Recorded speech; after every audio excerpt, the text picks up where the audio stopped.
Why do we look to the stars? It's a question driven by curiosity, an innate desire to know our place in the cosmos. But there's another, more personal universe, the future.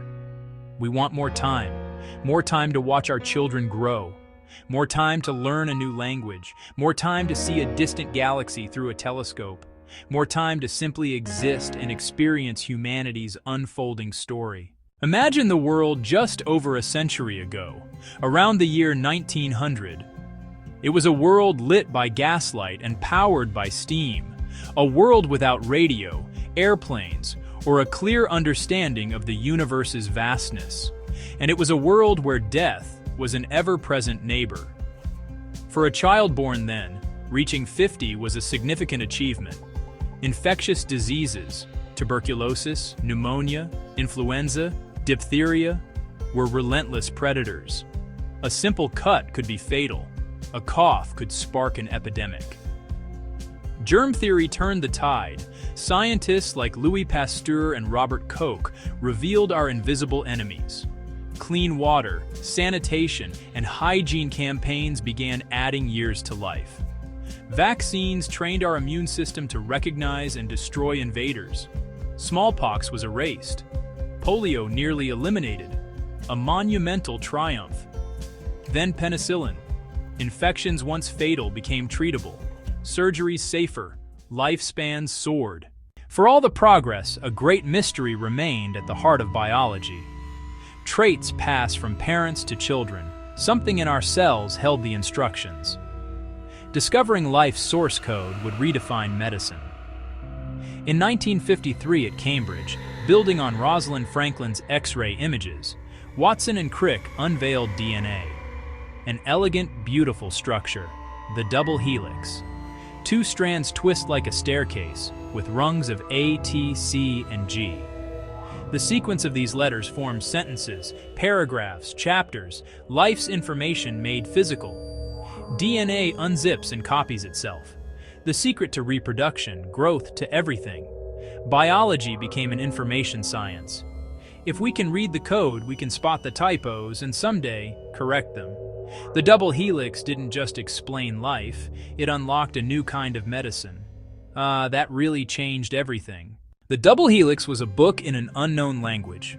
In the 70s and 80s, we learned to read small sections, sequencing, and to engineer DNA. But the whole manual had over 3 billion letters. In 1990, the Human Genome Project began, biology's Apollo program. It demanded new tech, massive computing, and unprecedented teamwork. In 2003, the first draft was unveiled. The Book of Life opened. We could look up genes, compare people, and pinpoint variations linked to Alzheimer's, heart disease, diabetes. Not cures, but a comprehensive map that told researchers where to look. The first human genome cost nearly $3 billion. Today, as of 2026, a few $100s in less than a day. Genomics entered everyday medicine, diagnose rare disease, predict risk, match drugs to you. Yep, that opened a whole new era. With the genome as our map, the 21st century builds tools to navigate and edit biology. Stem cells, the body's master cells, can become heart, brain, liver cells, an internal repair kit.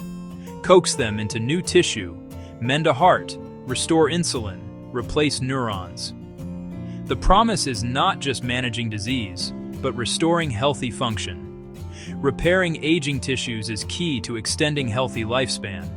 Then CRISPR, programmable molecular scissors born from bacterial defense. Delete, insert, correct a single letter, a find and replace for life. It supercharges research and could cure thousands of inherited diseases. Biofabrication uses your own cells as ink to avoid rejection. Simple tissues now, complex organs ahead. Printing a heart or kidney is hard, but progress is steady. Together, replacing cells, fixing errors, and fabricating parts aim straight at aging and decay. Biology's data explosion creates information overload. Our brains struggle to see patterns in billions of points. Artificial intelligence, machine learning, is a digital brain for pattern finding. It sifts data at superhuman speed and multiplies discovery. Drug development is slow, expensive, frustrating. AI predicts binders to disease targets and screens candidates virtually. Trained on millions of images, AI can spot tumors with expert-level accuracy. It doesn't replace doctors. It helps them find problems earlier and save lives. Aging is networked. AI links genes, proteins, lifestyle, and outcomes across populations to reveal key nodes. With a systems view, we can choose the best points to intervene. The goal? Therapies that slow the underlying aging process. Geroscience. With accelerating progress in genetics, AI, and medicine, some make bold predictions. Ray Kurzweil's law of accelerating returns forecasts a rupture in history. The singularity. He famously points to the year 2045. Not a machine takeover, but a merger. Nanobots repairing damage, fighting pathogens, augmenting biology. He imagines seamless brain cloud connections expanding mind and memory. What does this have to do with beating death? Everything. By 2045, he predicts tools to halt and reverse aging at the molecular level. Repair DNA errors, clear cellular waste, keep organs youthful. Immortality doesn't stop accidents. It stops aging. Many doubt the exact date, but agree the trends are real and converging.